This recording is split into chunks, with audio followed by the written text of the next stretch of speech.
Quais foram os maiores erros que você já viu ou que vê até hoje, né? Porque os erros parece que não mudam, né? Quando, principalmente os investidores novatos, que você vê o cara que está entrando na renda variável, não só ações, né? Pode ser fundos imobiliários, pode ser câmbio, pode ser qualquer coisa. Quais são os principais erros que você vê que às vezes ou quebram o investidor ou machucam feio os investidores? Cara, acho que são vários erros, mas eu posso destacar alguns, né? Acho que o primeiro de todos é aquela vontade exacerbada de ficar rico rápido, de buscar atalhos, né? Então, alavancagem, mexer com derivativos, opções, fazer day trade. Isso aí é busca de atalho e você, no final do dia, vai se colocar numa posição de risco muito grande e a grande chance é que você não consiga ter os ganhos que você sonhou. Eu acho que esse é o principal. Assim, ó, a Bolsa, se você for ver as grandes fortunas da Bolsa, elas foram construídas ali por senhores de cabelos brancos ou de senhores como eu, assim, que já estão carecas, né?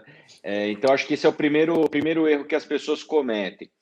Daí o segundo erro é confiar no... Eu não quero dar nome aos bois, mas assim, em estruturas de investimento que não são 100% alinhadas. Você tem que entender que o banco, ou quem quer que seja que está te oferecendo investimentos, tem os interesses dele. Será que ele está vendendo o que é melhor para ele ou o que é melhor para você? E pela minha experiência, eu diria que 90% das vezes as instituições financeiras vendem o que é o interesse delas, e você precisa se defender. Se você não sabe se defender, você vai ser uma vítima, vai ser espredado, pagar taxas enormes, spreads elevados, etc.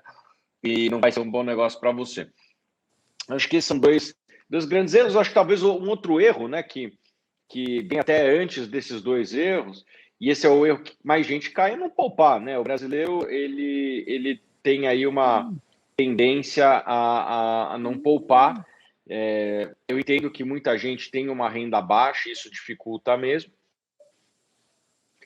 mas se você for ver países de renda semelhante como ao nosso, como Índia e até a China, tem taxas de poupança maiores que a nossa. O Brasil se deixar, o brasileiro se deixar consome, né? Então temos que tomar um cuidado e não ter esse comportamento. Eu sei que é tentador, eu sei que muitas vezes é difícil economizar, mas se você não economiza, você não vai ter como investir.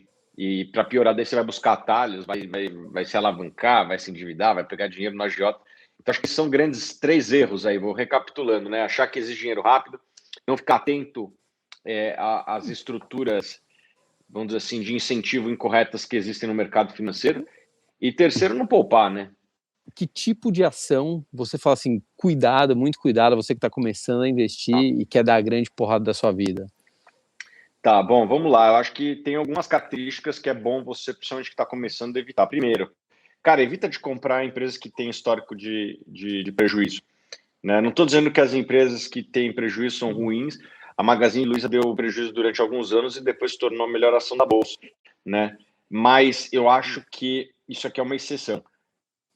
Na média, as empresas que têm histórico de prejuízo, você que está começando, fique longe, entre nas empresas que têm histórico de lucratividade e depois você vai pegando as ações mais apimentadas se você estudar bastante, porque as empresas que dão prejuízo, às vezes tem o turnaround, que dá super certo, mas muitas vezes o turnaround não vem e o prejuízo é grande. Então, acho que essa é a primeira, né?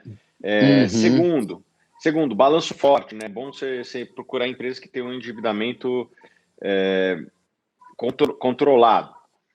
Terceiro, margens altas, né? Procure empresas que têm margens altas. Empresas de margens baixas, né? Você falou para o que evitar? Evite empresas de margens baixas, né? Quarto, evite times que a gestão tem problemas, né? Você joga no Google o nome dos principais executivos, se tiver muito problema, fique esperto, né? Onde tem fumaça a fogo, né? Que mais aí? Setores em declínio, né? Setor em declínio, em geral, não é bom. Tem exceções, lógico, né? A indústria de cigarro está em declínio aí faz uns 10 anos, tem 20 anos, tem sido um bom investimento desde então, mas é uma exceção. Acho que essas são algumas regrinhas aí que quem seguir essa pequena checklist e evitar empresas com essas características, eu acho que já vai estar na frente de muitos investidores e fazendo poucas besteiras. Comecei a investir agora, né? Sei lá, 5 meses. Comecei a investir em ações há 5 meses, estou ainda meio perdido. não tenho nenhum tipo de estratégia, simplesmente vou ouvindo o que me diz e vou colocando a ação ali na carteira e fazendo um baralho de gato. Como que você, né, pegaria se estivesse de frente a frente, né, com esse investidor, na verdade, ele está aqui, que você falaria para o pessoal? Vamos lá, vamos começar do começo. Como que você monta uma carteira pé no chão, sólida, buscando longo prazo, buscando rentabilidade? Como que você falaria para as pessoas montar uma carteira? Cara, eu acho que a carteira ela tem que respeitar muito o perfil de risco de cada um. Não existe uma carteira que é única para todos. As pessoas têm perfis de risco diferentes, estão em fases da vida diferentes. Tem gente que tem herdeiro, tem gente que não tem gente que quer renda, tem gente que vai trabalhar durante anos, tem gente que tem um patrimônio muito grande, tem gente que está com um patrimônio pequeno. Então, as carteiras elas são muito individuais, né? Não existe uma carteira única para todo mundo, né? Dito isso, acho que a pergunta tem que ser voltada para mim, né? O que eu faria para mim, né? Eu estou me casando, talvez em breve aí, né? Não vou antecipar, mas devo casar em algum momento. Não tenho filhos, tenho fontes de renda alternativas, que são os meus investimentos, tenho o meu salário, então sou um poupador mensal aí. Então, eu posso tomar mais risco, né? Sou, de certa forma, jovem, tenho 35 anos, então se você pegar a média da aposentadoria brasileira, 65 anos, então eu tenho 30 anos pela frente aí, até pensar na minha aposentadoria. Eu não quero me aposentar, enquanto eu estiver me divertindo eu vou trabalhar. Quem trabalha vive mais, né? Com eu vi uma certeza. estatística que quem se aposenta tem uma expectativa de vida 5 anos a menos do que quem trabalha. Eu quero continuar trabalhando enquanto eu estiver com saúde e gostando. Então, pensando nisso, o que eu quero? Eu gosto muito do modelo de Yale, né? Que é como as universidades americanas aplicam os recursos que elas recebem de doações. Elas recebem doações muito grandes todos os anos, né? Doações assim, bilionárias às vezes. E eles aplicam num fundo, né, que é chamado endowment, com uma visão de longo prazo, longuíssimo prazo, porque eles não vão ter resgates de curto prazo, eles tiram ali uns 2, 3% ao ano deste fundo para fazer as despesas das faculdades, né? Então, bolsa, investir na infraestrutura, construir a biblioteca, etc., construir dormitório, contratar professor, né? Lá fora pagam bem professor de faculdade, pesquisa em desenvolvimento e tal. Tudo isso aí é pago pelo endowment. E o endowment ele aplica esse dinheiro de uma maneira muito de longo prazo em renda variável, mas que eles buscam ter correlações baixas entre os ativos, né? Então, eu acho que o modelo adaptado para o Brasil, basicamente você tem renda variável com o Brasil e o resto do mundo, né? Eu estava vendo a minha carteira hoje, ela fechou até levemente positiva, apesar da bolsa estar em queda. Por quê? Porque as minhas ações da Apple, por exemplo, e do Facebook, fecharam em alta, né? Então, estou vendo aqui a APL 34, né? Subiu 0,8. Deixa eu ver o Facebook, FBOC 34. Também subiu 1,45. Apesar de ter outras ações, como do setor elétrico, caíram, né? A minha carteira fechou levemente positiva. Por quê? Porque eu tenho uma parte no Brasil, outra parte no exterior, e uma coisa meio que anula a outra. Lógico que hoje foi só um dia, né? Não dá para analisar uma carteira somente por um dia, mas eu gosto disso. O que eu compro? Ativos de renda variável espalhados pelo mundo, com baixa correlação entre eles e que tem uma alta qualidade. Eu gosto de ativos que gerem muito caixa ou que têm expectativa de gerar bastante caixa para os seus acionistas. Em algum momento isso vai voltar na forma de dividendos e lá na frente lá na frente não, o que eu percebo é que no dia a dia os dividendos já começam a crescer todos os anos aí. Eu acho que eu nunca tive um ano que eu recebi menos dividendo do que o ano anterior, e é isso que eu quero, né? Poder continuar reaplicando esses dividendos, trazendo mais dinheiro para fazer a bola de neve girar e lá na frente ter mais e mais, e os dividendos serem cada vez maiores e pagar cada vez mais despesas caso eu queira botar. O que você falaria para essas pessoas que estão vivendo ali um bull market, né? Já faz alguns anos, e a gente sabe que a bolsa é um eletrocardiograma, em algum determinado momento ela vai cair e possivelmente grande chance de cair por vários anos, a gente só não sabe quando isso vai acontecer. O que você falaria para esse investidor que está, o Dunning-Kruger, né, que acredita que sabe muito mais do que sabe, que acredita que está pronto muito mais do que está pronto? O que você falaria para ele hoje? Cara, tem certas coisas na vida que você só aprende na prática, mas a consequência do investimento de ações que é o melhor a longo prazo é você sobreviver e ter a paciência para investir em situações que também não vão ser boas. Teve um estudo que eu tive acesso que ele mostrava que 75% do tempo o investidor na Bolsa Americana ele investe, ele está na chamada zona de desconforto. O que é isso? Uma queda de 5% ou mais em relação ao topo mais recente dele. Quem comprou Dow Jones, 75% do tempo, ou SP500, 75% do tempo, você está na chamada zona de desconforto. Ou seja, você comprou por 10, o negócio foi para 100 e agora está em 80, cara, você está desconfortável, porque você fica naquela situação, puxa, devia ter vendido no 100. Você comprou a 10, o negócio foi para 100, agora está no 80, você está no lucro. Mas você está na situação de desconforto, cara. Quem já comprou uma ação e passou por isso sabe do que eu estou falando. Né?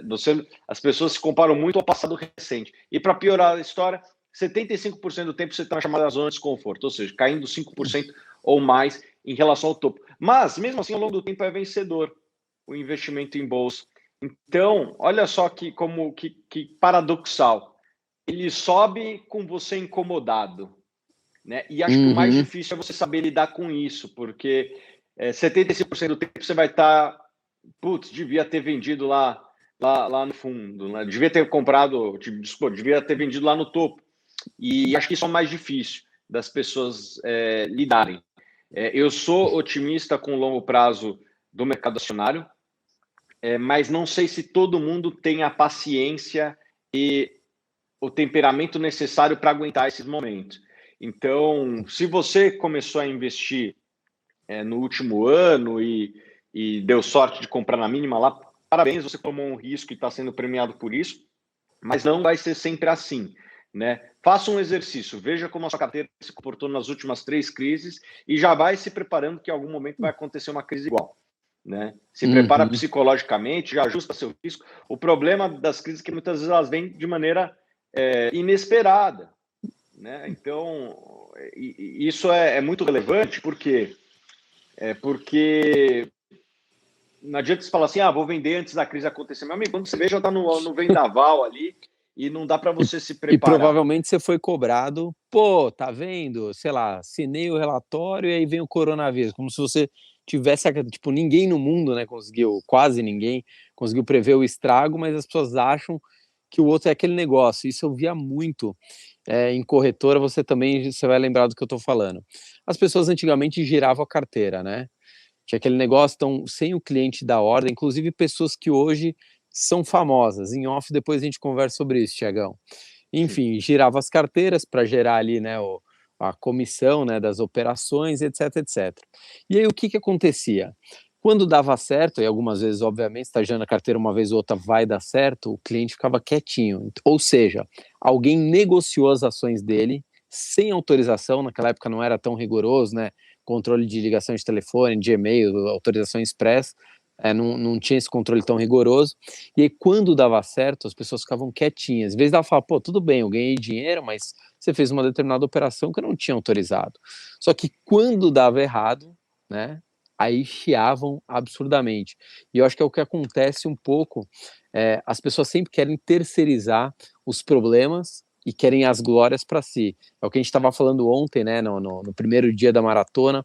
Cuidado, porque as pessoas sempre acham que o gramado do outro é mais verde. Então, é o seguinte, a pessoa grita quando ganha e fica em silêncio quando perde. Então, você fica com a sensação que todo mundo está ganhando dinheiro, todo mundo está dando grandes porradas, todo mundo está entrando nos IPOs certos, menos você.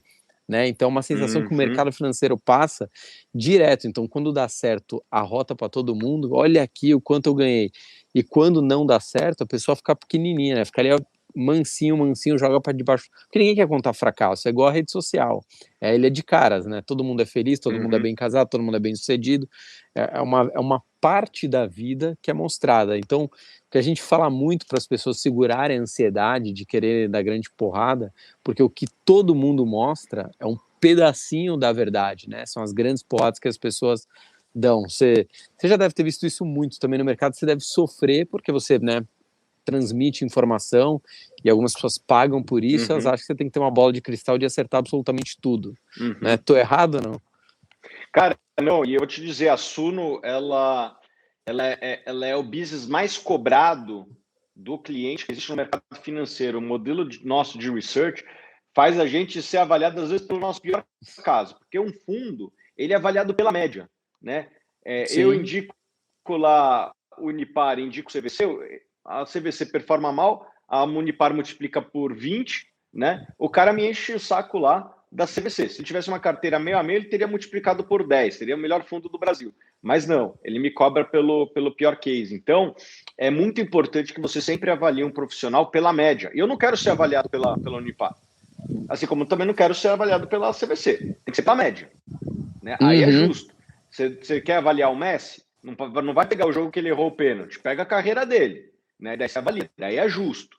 Porque se você não avalia pela média, você ou está sendo burro, ou você está sendo o pior, que é mau caráter. Por que é pior ser mau caráter? Porque o burro pelo menos aprende, pode aprender. O mau caráter é mais difícil mudar o caráter das pessoas.